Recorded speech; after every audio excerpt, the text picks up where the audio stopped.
पेशावर में ख्वाजा सराओं के कत्ल का सिलसिला जारी है। गुलबर्ग के इलाके में दोस्ती से इनकार पर मुसल्ला मुलजिम वसीउल्लाह ने फायरिंग करके अख्तर जमान उर्फ स्पोगमे को मौत के घाट उतार दिया। मकतूल ख्वाजा सरा को फौरी तौर पर अस्पताल पहुंचाया गया, जहां वो जानबर न हो सका। मकतूल की मां और भाई अस्पताल पहुंचकर रोते रहे।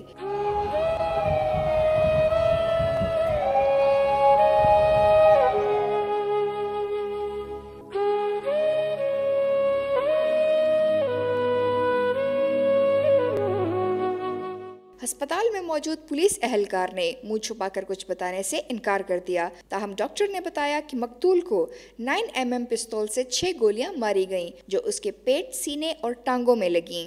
गैस्पिंग में था और बीपी और पल्स बिल्कुल 0 पे थे। टोटल इनको 6 गोलियां लगी हुई थी और चेस्ट पे और दोनों हाथों पे और लेग्स पे लगी हुई थी। तमाम तर हुकूमती दावों के बावजूद ख्वाजा सरा का कत्ल पुलिस के लिए लम्हा फिक्रिया है। आदाद शुमार के मुताबिक गुज़श्ता 2 सालों के दौरान 54 ख्वाजा सराओं का कत्ल किया गया। कैमरामैन मोहम्मद आरिफ के साथ ज़ीनत खान, पेशावर, अब तक।